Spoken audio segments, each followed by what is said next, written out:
आप देख रहे हैं अल्फा डिफेंस हिंदी में आपका स्वागत है। आज के इस वीडियो में हम लोग बात करने वाले हैं इस फोटोग्राफ के बारे में जो अभी आप अपनी स्क्रीन के ऊपर देख रहे हैं। ये जगह है नियोमा और यहाँ पर रिसेंटली एक एयरफील्ड बनाई गई है जो लाइन ऑफ एक्चुअल कंट्रोल से केवल 46 किलोमीटर की दूरी पर है। पहले यहाँ पर एक एडवांस लैंडिंग ग्राउंड हुआ करता था, लेकिन अब यहाँ पर एक प्रॉपर रनवे बन चुका है जहाँ पर बड़े एयरक्राफ्ट लैंड कर सकते हैं। पिछले साल सितंबर में रक्षा मंत्री राजनाथ सिंह जी ने इस जगह का फाउंडेशन स्टोन डाला था और लगभग 1 साल के अंदर यहाँ पर काम कंप्लीट हो चुका है। वैसे अभी आने वाले समय में इसमें और थोड़ा काम किया जाएगा, जिसके चलते यहाँ पर हैंगर्स आएंगे, दूसरी इंफ्रास्ट्रक्चर फैसिलिटीज आएंगी और इवेंचुअली ये जगह पूरी तरीके से एक फुल फ्लेज बेस बन जाएगी। पिछली बार जब चाइना के साथ में स्टैंड ऑफ शुरू हुआ था तो भारत की तरफ से मिरर डिप्लॉयमेंट की गई थी, और जब इस तरीके की मिरर डिप्लॉयमेंट की जाती है तो टाइम बहुत इंपॉर्टेंट फैक्टर होता है। आई होप आप में से बहुत सारे लोगों को ये याद होगा, जब इनिशियली ये स्टैंड ऑफ शुरू हुआ था तब हम लोगों ने एक वीडियो शेयर किया था ले का, जहां पर C-17 globe master lined up थे।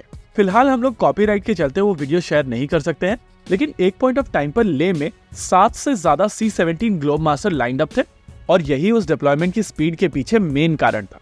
दूसरे प्लेटफॉर्म्स जैसे कि चिनूक और C-130J सुपर हरक्यूलिस भी बहुत इंपॉर्टेंट फैक्टर रहे थे, और इन सभी प्लेटफॉर्म्स के चलते भारतीय वायुसेना भारतीय थल सेना को यहाँ पर काफी तेजी से डिप्लॉय करने में सक्षम रही थी। हालांकि उसके बाद की डिप्लॉयमेंट ज्यादातर ट्रक बेस्ड थी और लास्ट माइल कनेक्टिविटी भी ट्रक्स के बेसिस पर ही थी, लेकिन नियोमा के बन जाने के बाद में ले के ऊपर इतना प्रेशर नहीं रहेगा और भारत काफी तेजी से यहाँ पर डिप्लॉयमेंट कर पाएगा। वैसे बॉर्डर रोड ऑर्गेनाइजेशन की यहाँ पर तारीफ बनती है और उनकी तरफ से काफी तेजी से काम किया गया है। रक्षा मंत्री की तरफ से जब शिलान्यास किया गया था तब माना जा रहा था कि ये 2.7 किलोमीटर का रनवे 20 महीने के अंदर बनाकर तैयार कर लिया जाएगा, और बीआरओ की तरफ से ये काम ऑलमोस्ट 6 महीने पहले खत्म कर लिया गया है। वैसे नियोमा पहले से ही एक एडवांस लैंडिंग ग्राउंड था, लेकिन यहाँ पर रनवे मड का था।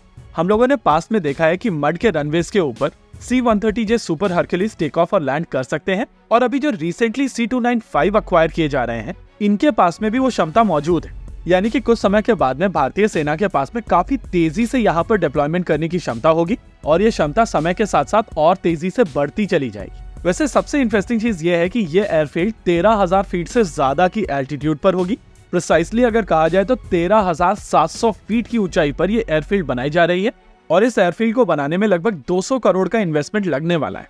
वैसे बॉर्डर इंफ्रास्ट्रक्चर को लेकर भारत की तरफ से काफी तेजी से काम पहले से ही किया जा रहा था, लेकिन स्टैंड ऑफ के बाद में ये काम काफी ज्यादा तेज हो गया है और इसके रिजल्ट्स अब धीरे धीरे दिखाई देने लगे हैं।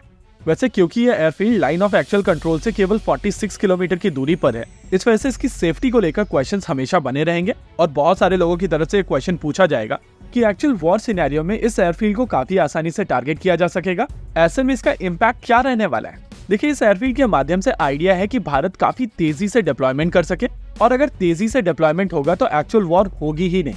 इसके अलावा अगर चाइना की तरफ से इस एयरफील्ड को टारगेट किया जाता है तो हम लोगों ने देखा है कि एयरफील्ड को टारगेट करने के तुरंत बाद उसको काफी आसानी से रिपेयर भी किया जा सकता है, और ऐसी स्थिति में डिप्लॉयमेंट चलती रहेगी।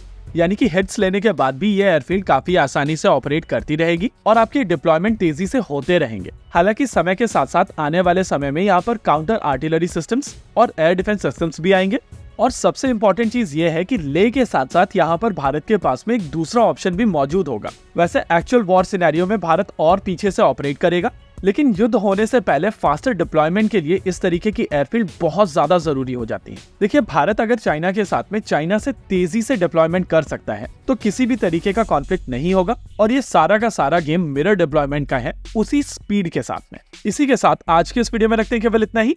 वीडियो को अंत तक देखने के लिए धन्यवाद। देखते रहिए अल्फा डिफेंस। जय हिंद।